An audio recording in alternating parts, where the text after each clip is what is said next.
साथियों नमस्कार। एक अति महत्वपूर्ण परीक्षा के बारे में हम आपसे कुछ बात करने जा रहे हैं। उत्तर प्रदेश लोक सेवा आयोग द्वारा अपर सबऑर्डिनेट की जो परीक्षा होती है, आप जानते हैं आपके लिए अति महत्वाकांक्षा वाली परीक्षा होती है, जिसमें आपको एसडीएम या डिप्टी एसपी की पोस्ट चाहिए होती है। प्रायः देखा जाता है कि कई बार ऐसा होता है कि नंबर ऑफ सीट कम होने के कारण या एग्जाम के डेट को क्लैरिटी में ना जान पाने के कारण कई बार आपकी तैयारी में थोड़ा सा भटकाव आ जाता है। ऐसे में मैं आपसे पहले तो ये अपील करूंगा कि यदि एक सीट भी आपके लिए है और आप उसके लिए एलिजिबल हैं, तो आप कभी यह मत सोचिए कि सीटों की संख्या ज्यादा है या कम है। हाँ, ये तब होगा जब आपकी तैयारी अपनी पराकाष्ठा पर होगी, अपने टॉप लेवल पर होगी। टॉप लेवल पर होने का क्या मतलब, वो भी बता दें आपको।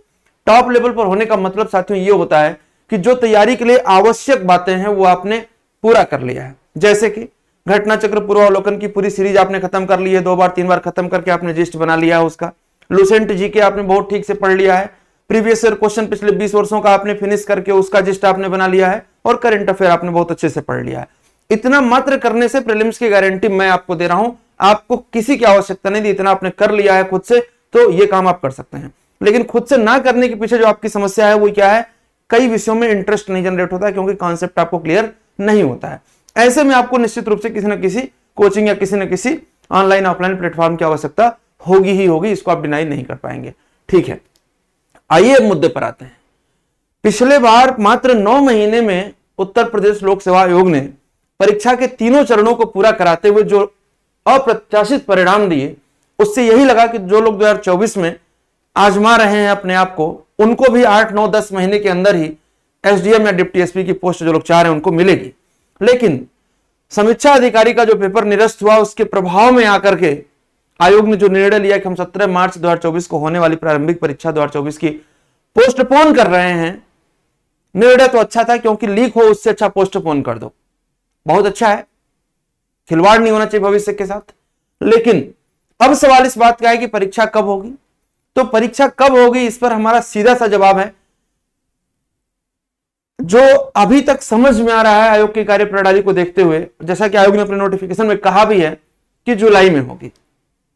उसके आधार पर मैं स्पेकुलेट करके आपको एक अनुमानित तिथि बता रहा हूं कि जो परीक्षा होने का उम्मीद है वो आप मान के चलो कि 28 जुलाई को हो सकता है। 28 जुलाई को संभावित है कि हो सकती है परीक्षा। लेकिन यदि जुलाई के फर्स्ट वीक में भी हो जाए, सेकेंड वीक में भी हो जाए, थर्ड वीक में भी हो जाए, तो उसके लिए भी आपको अपने आप को प्रिपेयर करना पड़ेगा। यह बात बिल्कुल क्लियर है कि जुलाई में परीक्षा होनी ही होनी है आपकी।